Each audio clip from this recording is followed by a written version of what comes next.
going to show you gameplay from every single puzzle in Pokemon Friends, which will rate on a scale of F tier to S tier.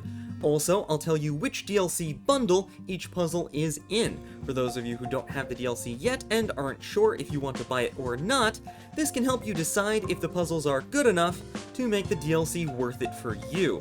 Either way, this is going to be a lot of fun, so let's jump in. To start things off, let's do the 10 puzzles that come completely free with the mobile version of the game. Pikachu's Power Line is a fun, simple puzzle where you try to connect all the light bulbs with a single line, making Pikachu happy. I feel like Pikachu in a power plant setting is almost obligatory in a Pokemon game, and this puzzle is a lot of fun. I'm gonna go ahead and give it an A ranking just because it's very satisfying. Hopping Hurdles has you use trampolines to navigate a maze and get to the goal by jumping over walls. It's a little bit awkward on mobile, and it's not my favorite puzzle, so I'm going to give it a C ranking. Outside the Box has you rotate a box full of boxes and occasionally Pokemon to try to get the Pokemon literally out of the box. It's a lot of fun, really cute, Slowpoke is incredibly derpy, definitely an A rank puzzle. Sablei's Twisty Tracks reminds me of Honkai Star Rail's train puzzles. Though it's a little bit different, you're just rearranging the train tracks to help the train reach the goal with Sableye.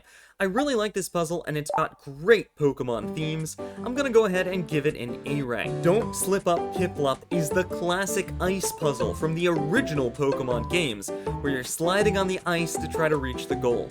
Not only is this perfectly a Pokemon puzzle, but it's really fun too. I'm gonna give this our first S ranking of the video. Just Passing Through is one of the cube puzzles, and you're gonna see me mention this a few times because there are a bunch of these weird, out-of-place puzzles involving cubes and shapes that don't really fit the Pokemon theme. This puzzle isn't really my favorite. I'm gonna give it an F ranking because I'm not entirely sure why it's in the game. Minccino's Clean Sweep is an incredibly fun, satisfying, and seemingly simple puzzle. But even at level 3, which is one of the easier levels, it can actually get deceptively hard over time. And so I'm gonna go ahead and give it an A ranking. It's a lot of fun, really cool, very unique, and Pokemon themed. Leaping Litten is not one of my favorite puzzles. It's a little bit difficult to play on mobile, again due to the arrow keys, and sometimes it's a little bit hard to see exactly how high each block you're supposed to jump on really is, even with a little paw print hints. I have to say that it doesn't feel very easy to play for all the wrong reasons, and I'm going to give it a D ranking.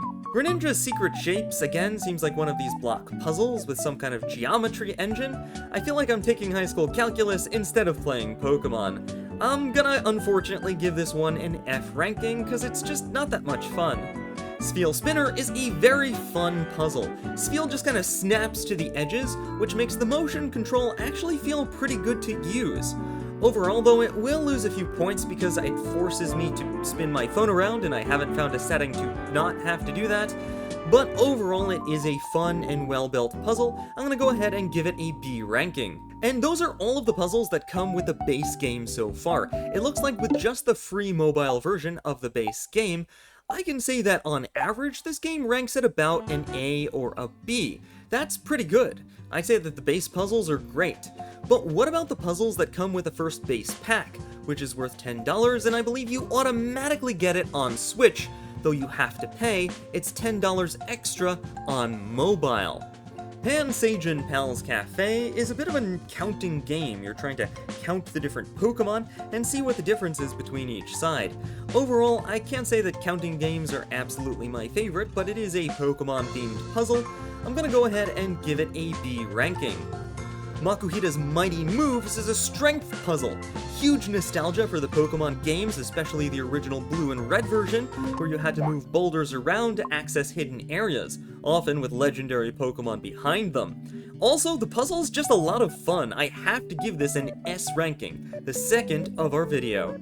Find the Froakie is just not that interesting. You're counting Froakies. It's okay overall. I'll give it a solid B, I suppose. Last Balloon Left is a puzzle that doesn't feel like it has a lot to do with Pokemon. You're really just drawing lines from arrows and trying to figure out which balloon doesn't pop. It's a solid puzzle, so I'll still give it a B, but it loses points for not being too Pokemon themed. Lotad's Ferry Service is adorable! Just look at that Bulbasaur and the Lotads. It's so cute, so Pokemon themed, and a great puzzle. This is our third S rank puzzle of the video. Pumpkaboo's Shadow is another shape puzzle. It feels like it's more about cube shapes than actual Pokemon. I'm gonna downgrade this to an F rank. Even though I really love Pumpkaboo, the puzzle doesn't seem to be about Pumpkaboo at all. Flight Paths is a nifty, fun little puzzle where you're trying to play bird Pokemon traffic controller. I'm gonna give it a B rank. Actually, let's say an A rank. It's a solid puzzle and seems very Pokemon-y to play. Metal March is amazing. Not only does it feel like you're rearranging your gym badges like a proper trainer, but the little clicky sounds and very tactile way you move the badges on mobile in particular makes the game a lot of fun. This is an absolute S rank. No question, a fantastic puzzle. Secret Stone has you fill in patterns for basic shapes. It kind of has a somewhat Pokemon-y vibe. I'll give it a B ranking, it's overall not bad. Klefki's Keys is an adorable puzzle. I like how you have to use Klefki to open a certain amount of doors to reach the goal. It's very cute, very fun, and very on point. It gets a solid A ranking. Shine on Cherrim is your classic light ray problem. Although using Cherrim and light to make the Cherrim turn into a flower makes it feel very Pokemon. I'm gonna give this an S rank, even though it's not originally a Pokemon puzzle. It's so much fun and so cute. Take It for a Spin feels more like we're going back to calculus and geometry class rather than playing Pokemon. I'm gonna have to give it a D ranking. It's not as bad as some of the other cube ones, but it is kind of a shape puzzle instead of a Pokemon puzzle. Dig Drillbur Dig is a cute little connect the holes mushroom puzzle using Drillbur. Very Pokemon-y, very fun. I think that gets an A ranking. Heidi Toxel's Toys will make you feel like you're playing a game of Blocus. I'm not sure what it has to do with Pokemon, but it was so much fun I'm going to give it an A ranking anyway. Count on Gimmighoul is another puzzle that doesn't feel very Pokemon involved, but it gets an S ranking. It's a solid puzzle, it's a lot of fun, and it feels very satisfying to complete. Perfect Fit is another cube puzzle, but to be honest, it's my favorite of the cube puzzles. It feels fun, there are Geodudes in the background, which makes it kind of Pokemon-y. I'm going to give it a B ranking, but that's probably as high as I'm ever going to go for one of the cube puzzles. Squirtle the Gardener is your classic circle complete puzzle with sliding blocks. It's really fun, I like it a lot. I'm gonna give it an A ranking because the puzzles are very good quality. Wooloo's Way Home is a game where you use Tinker to smash blocks to get the lamb across the way. I really like this puzzle and I'm gonna go ahead and give it a solid B rating. Pattern Path is one of my favorite puzzles. Using Pokeballs and Master Balls, you have to match the pattern while also reaching the goal in the exact right amount. It's a little bit tricky, a lot of fun, and really gets you thinking. I'm gonna give it an S ranking. Tandemaus Teamwork is the cutest puzzle in the entire game. You have two Tandemaus and they both move completely symmetric to each other while you try to navigate a circular maze. Just be careful, the maze itself is not always symmetrical. I'm gonna give this a double S rating, the highest rating I'm going to give in this entire video, because not only is the puzzle great, but it is so cute I could start crying. And that's every single puzzle in the base pack, which you get on Switch for $10 or you get on mobile for an extra $10. Overall, the average value of these puzzles is incredibly high. It's a rating which is a little bit higher than actually the free puzzles you get on mobile. There are a bunch of S-rated puzzles in here, and they're a lot of fun. If you're going to get this game, I highly recommend you either play it on Switch, or if you're playing on mobile, go for the $10 DLC. It's called the Base Pack. There's some amazing puzzles in there.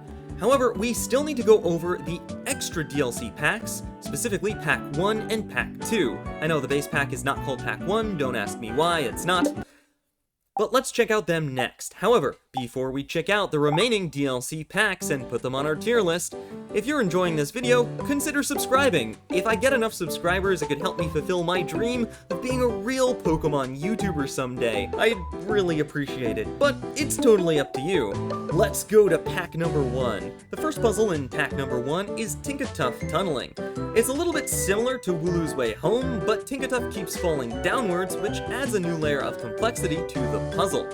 Overall, it's an interesting idea. I'm gonna give it a B rating. 𝑬𝑽𝑬𝒃 Medals is basically playing Othello with Pokemon. Very creative, I'm gonna give it an A rating. How Many More is another cafe-style counting game. This time you're counting the difference between Pikachu and Eevee. I'll give it extra points for being very Pokemon-y, but overall you're really just counting quickly and matching patterns. It's not my favorite kind of puzzle. I know other people like it though, so I will give it an A ranking because it is well done. Smurgle's Picky Palette is a fun color anti-matching game. I really enjoyed this puzzle, and for that reason I'll give it an A rating, even though it's not completely Pokemon themed. Square Solver is a game where you literally click on 4 dots that make a perfect square. It has nothing at all to do with Pokemon, but it is incredibly fun, simple, and satisfying, so I'll still give it an A rating. Operation Bath Time! It's one of those pin games! It's like you're playing the Hero Wars ads that are nothing like Hero Wars, or whatever that mobile game was called. No, really though, it is a fun game, a cute puzzle, and you get to wash and clean all the Pokemon and see who they were at the end. I'm gonna give it an S rating because it made me laugh when I saw it for the first time, and it's a great puzzle. 𝑬𝑽𝑬𝒃 is an adorable puzzle where you pick the shortest path so that 𝑬𝑽𝑬𝒃 can beat Poochyena. I always feel so bad for Poochyena when I play this, but the puzzle's adorable and really good, so it gets an S rating. Magnezone March is a game where you literally try to touch grass, using magnets. It's very fun, very satisfying, and very Pokemon-y. Plus, I love the irony that the puzzle is forcing you to touch grass. It absolutely gets a double S rating. Cyndaquil's Light Show is another block puzzle, and I can't say it's one of my favorites. I'm going to give it an F because it feels more about the blocks than the Pokemon, and I'm honestly just not a fan of Cube World. Holy Moly might have some adorable Digletts, but it really just kind of feels like another block cover-up game. I didn't enjoy it that much. I'm going to give it a D overall. And that's every single puzzle that's in the first DLC pack. What I don't like about this pack is it does introduce 2 out of 10 more block puzzles, but overall, my ratings for most of these puzzles are pretty high. It also comes with some of the really cool ones like the Magnezone March puzzle, the 𝑬𝑽𝑬𝒃 Medal puzzle, and the adorable 𝑬𝑚perTheChamp. But there are a lot of non-Pokemon puzzles, and if you're not a fan of these, then maybe skip DLC pack number 1. On the other hand, if you want a whole bunch of puzzles whose average quality is pretty close to A, consider picking up pack number 1 or maybe a bundle containing it. Alright, there's one left, let's go on to pack number 2. And this is the final DLC pack you can purchase. What Goes Where is one of the most clever puzzles in the entire game! You have to use little tiny details in the picture to decide which Pokemon goes next to which other Pokemon. I really like it and have to give it a solid S rank. Don't Wake Gengar is one of the most fun puzzles. You use little lanterns to try to light up every single square except the one Gengar is standing on. I love Gengar, the puzzle is great, S rank for sure. Blocked Boxes is a little bit of a cube puzzle. You're just trying to figure out which shipping crate is kind of on the bottom. In light of the SSN and Pokemon always having these crates everywhere, I guess it is kind of Pokemon-y in a way, but I'm gonna give it a D ranking because it's really just not that much of a Pokemon puzzle. Topsy-Turvy Espeon is probably my favorite puzzle in the entire game. Not only do I love Espeon, but it feels like such a cool puzzle, reversing gravity to try to navigate to the goal. It's awesome. Double S rating for sure. Stamp and Roll is a surprisingly difficult puzzle where you have to try to guess where the Pokemon stamp is going to land. It's a good puzzle, and Pokemon stamps are kind of Pokemon themed, so I'll give it an A rating. Bricks and Ladders is hilariously a Rock Smash Pokemon straight out of the video game series. It's also a pretty good puzzle overall, so I'm going to give it an S rating. Major nostalgia points. Porygon's Lab is really just another geometry puzzle. It's not particularly Pokemon-y, I'm going to give it an F. Tricky Triangle is pretty much Square Solver, but instead of making squares, you're making triangles. I liked that puzzle, and I like this one too. We'll give it an A rating overall. Pairing up Pokemon is a challenging puzzle. We have to try to match the Pokemon without crossing the lines. It's really cool, and I'll give it an S rating. It's a challenging puzzle though, so be prepared. Bye Bye Balloons is a slightly better version of Last Balloon Left. This time you get to control popping the balloons. Normally I'd give it a B rating, but I'm gonna give it an A rating because there's just something more satisfying about popping the balloons yourself. Overall, for pack number 2, I have to say that I rated most of these puzzles pretty high, with again 2 more puzzles that I put D rank or lower, but most of the puzzles at A or S rank. I do want to say though that a lot of the puzzles in pack number 2 are a lot more difficult and require a lot more thinking. If you don't want to think as much when you play this game, pack number 2 might not be for you, but if you really want that Gengar puzzle, that's what sold it for me, and the Espeon puzzle, my favorite, then maybe you want to pick up pack number 2. This has been my entire puzzle tier list. It took a long time to make this and cut up all the footage, so consider subscribing if it helped you out or you just enjoyed it. Let me know in the comments if you agree or disagree with any of my ratings, and I'll catch ya in the next video.